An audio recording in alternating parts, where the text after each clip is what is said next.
Restaurant Unstoppable. Inspire, empower, and transform the industry.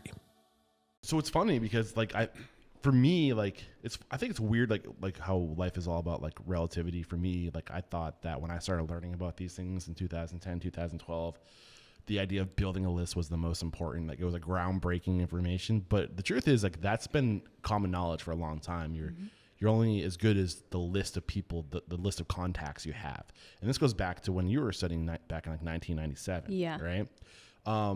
And even then, the lesson's still the same. Build your list and use that list to get in front of your people. Right. Well, build a good list. So what's the difference? What's a good list? What makes a good list? It's your target audience. You know, like you can have a list of 100,000 people, but if only 1% of those people are the people that are actually wanting your product, who cares if you have 100,000 people on your list? And what else? How else can we make a list of our target audience even better?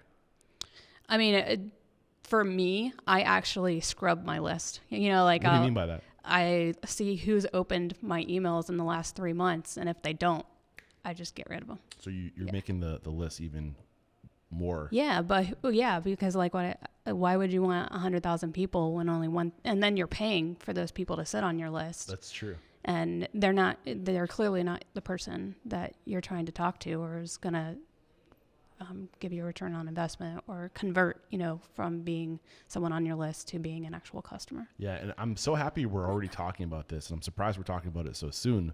But when I went to your website, the first thing that I noticed was that pop-up. Yep. Boom, right in your face. Uh-huh. You're not just asking for an email. What are you doing? I'm giving them a free baked good. So you're giving something of value in return for something of value. Absolutely. Yeah. But even beyond that, you do something else. And I was curious if we're going to get into this. We're a little ahead of the curve right now, but I'm okay with it. Okay. So I don't know. You don't just ask for a name and an email. You ask them for more information about whether they're gluten-free, vegan, or have a food allergy. So why are you doing that? Because we drill down our list even more. Exactly. Yeah. You're segmenting your list. Yep. So when we send emails out, based on, certain new products we have going out, or even our messaging of letting them know, because we're a gluten-free, vegan, allergy-friendly bakery, like a legit one for people that have anaphylactic, like very legit allergies. And we'll get into why you started the business, but I think that this is a really great lesson in marketing right now. Is that it's have a targeted list on your target market, but like get it as segment it. So the three questions you ask, or the three options are you gluten free? Are you do you have a specific allergy? And it's vegan, I believe. Yeah. So that's your three specific within your target audience. You have three specific types of hyper focused sub markets. Yes. Right. And now you have specific messages going to each one of those people.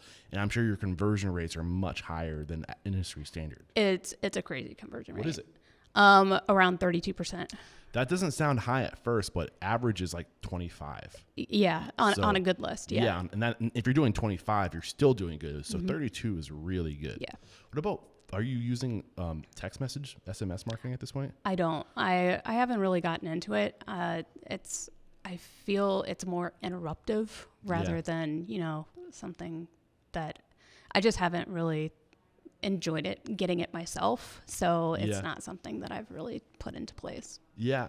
The verdict's still out for me. I mean, when you look at some of the numbers associated with SMS marketing, like a 90% conversion rate, but at the same time, it might be intrusive for some people, right? So I see where you're going with that. Yeah, I am not like opposed, or I would tell people not to do it. It's just not something that and it's also not in my wheelhouse, quite honestly.